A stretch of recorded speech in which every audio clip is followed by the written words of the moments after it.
ইবাদতে শিরিক ঢুকলে ইবাদত কবুল হবে না। শিরিক দুই প্রকার, আমি সংক্ষেপে বলছি। শিরক আকবার, শিরক আসগার। বড় শিরিক, ছোট শিরিক। বড় শিরিক, ছোট শিরিক। আমি বুঝাবো। ছোট শিরিক মানে তাবিজ ঝোলানো ছোট শিরিক। ডোর দেওয়া, নুনু ফল দেওয়া। নুনু ফল বুঝেন আপনারা? বাচ্চা ছেলেকে কুমোরে কি পরায় ওটা? আচ্ছা, যেটাই বলেন বলেন, ওটা আপনার মতো বলেন। সকালবেলা ওঠার সময় মা একটা ফুটা মারে না এখানে একটা, এটা হলো শিরিক। এইগুলো হলো ছোট শিরিক। তবে যারা ছোট শিরিক করে তাদের সালাত, সিয়াম, হজ, যাকাত কিছুই কবুল হয় না। যারা এযাবৎ তাবিজ পরে সালাত আদায় করেছে তাদের সালাতের এক নেকিও হয়নি, সালাত কবুল হয়নি। একটা পার্থক্য, তাদের আমল একটাও নাই, তাদের ইমানও নাই, আমলও নাই, তবে মুসলমান থেকে বের হয়নি এখনো। যারা তাবিজ পরে তাদের আমলও নাই, ইমানও নাই, শুধু মুসলমানিত্বটাকে বাকি আছে। বুঝতে পারেননি? মানে গাছটার পাতাও নাই, ফলও নাই, তবে মরেনি। কি এটা? ছোট শিরিক। আর বড় শিরিক যেটা, বড় শিরিক, বড় শিরিক মানে মাজারে টাকা দান করে, পীরের দরগায় গিয়ে সাহায্য চাওয়া, ওরুসে যাওয়া, এইগুলো সব বড় শিরিক। মাজারে সেজদা করা বড় শিরিক।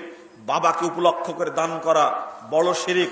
মুহাম্মদ সাল্লাল্লাহু আলাইহি ওয়াসাল্লাম কবরে জীবিত থেকে আমার উপকার করতে পারেন, এই বিশ্বাস করা বড় শিরিক। এটা হলে ইমানও নাই, আমলও নাই, ইসলামও নাই, গাছও নাই, একবারে। এর ফজিলত কি জানেন? বড় শিরিকের একবার শুধু 1 টাকা দান করে দেখবেন, এ তো পরীক্ষা করে দেখেন, নাউজুবিল্লাহ, খবরদার। একটা জিনিস পরীক্ষা করা যায় না, দেখি কেমন হয়। সবই তো পরীক্ষা করেছেন, করেননি জীবনে? আগে তো ব্যবসা করছে ল্যান্ডের, এখন বলছেন না, এটা না করে একটু চাউলের ব্যবসা করে দেখি কেমন হয়। তাও তো করেছেন, ওইটাও হলো না, বলছে এবার কাপড়ের ব্যবসা করে দেখি চলে কিনা। কিন্তু সবই তো পরীক্ষা করেছেন, কিন্তু পরীক্ষা করে দেখেছেন যে বিষটা খায় দেখি মরি কিনা? কেউ নাই এখানে, একজন হাত তুলেন তো দেখি। কেউ নাই। বিষ খেয়ে দেখি মরি কিনা, এরকম কেউ আছেন? হ্যাঁ, কথাটা মনে রাখবেন। কেন? বিষ খেলে মরবে, ওর আকীদা খুব চূড়ান্ত। এই আকীদা খুব সহি, এটা সহি আকীদা।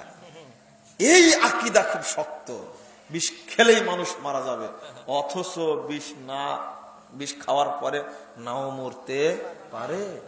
কিন্তু আকীদা এই ব্যাপারে খুব শক্ত, মরে যাবে তাই কোনদিন পরীক্ষা করেনি। কিন্তু অনেক মানুষ বাঁচে না। বিষ খেয়েছে মহিলা, কিন্তু গোবর টবর খাওয়ায় ওকে বাঁচা রাখছে। আছে না এরকম? বিষ খেয়ার পরে মানুষ বাঁচতে পারে। নবী মুহাম্মদ সাল্লাল্লাহু আলাইহি ওয়াসাল্লাম যা বলেছেন, যা খবর দিয়েছেন, এর 19 থাকবে, 20 থাকবে, 20.5 হবে না, 19.5 হবে না, 20 থাকবে। ওইটা চেঞ্জ হতে পারে, ওইটা চেঞ্জ হতে পারে, কিন্তু এটা চেঞ্জ হবে না। আমি আপনাকে কিভাবে বুঝাবো? শিরিক কি জিনিস? শিরিক কি জিনিস? আপনি যখন টাকা একটা দান করলেন, টাকা একটা মাজারে দান করলেন, বেদাতের আস্তানায় দান করলেন, দান করা মাত্রই আপনার আমলও নাই, ইমানও নাই, ইসলামও নাই। এখন বলে দেব, দলিল সহ বুঝাবো। এখানকার মনে হচ্ছে আলহামদুলিল্লাহ অনেক ব্যক্তি শিক্ষিত মানুষ আছেন এখানে, শহর এলাকার। আমার এই বক্তব্য বুঝলেই একটা মানুষ যদি বুঝে তবুও সফল আজকে, আলহামদুলিল্লাহ।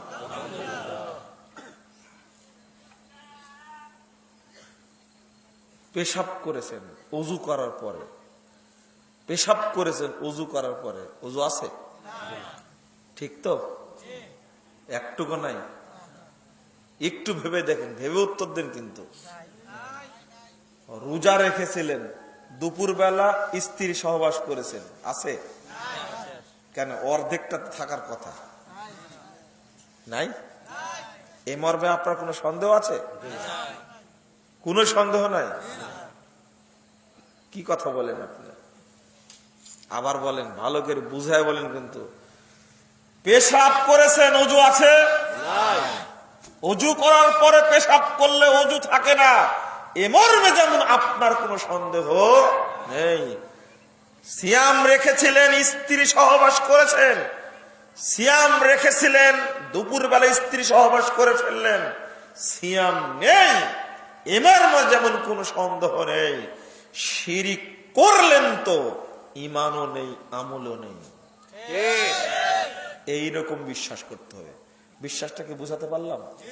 আশিরকু ফিত তাওহীদ কাল হাদাসু ফিল ওযু। হাজী সাহেব বলছেন না, হজ্জের নেকি নষ্ট হবে না, আপনি যতই ওয়াজ করেন। হজ্জের নেকি কেন? যা তাই কষ্ট করে হজ করেছি, এই নেকি নষ্ট হওয়ার প্রশ্নই আসে না।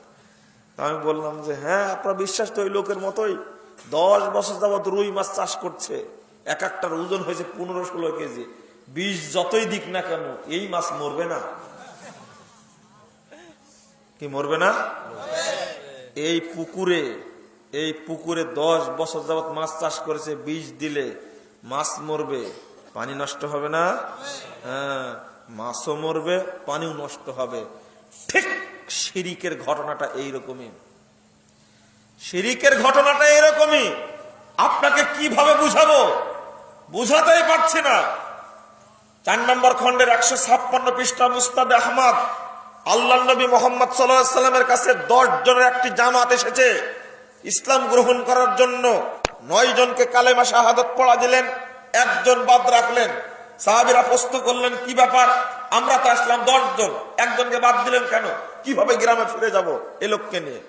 তখন বললেন, ফিহি তামিমা, দেখো আমাকে জিবরিল এসে বলে দিয়েছেন ওর ভিতরে তাবিজ বাঁধা আছে। ইন্না লিল্লাহি ওয়া ইন্না ইলাইহি রাজিউন। তাবিজ বাঁধা আছে। লোকটা ভিতরে হাত দিয়ে তাবিজটা ছিঁড়ে ফেললো। ফেলার পরে তাবিজ থাকাকালীন ও কালেমা শাহাদাত পড়ার যোগ্যতা রাখে না। ও নামাজ পড়ার যোগ্যতা করলে কোথায় থেকে? ও হজ করার যোগ্যতা কোথায় থেকে? আশ্চর্য।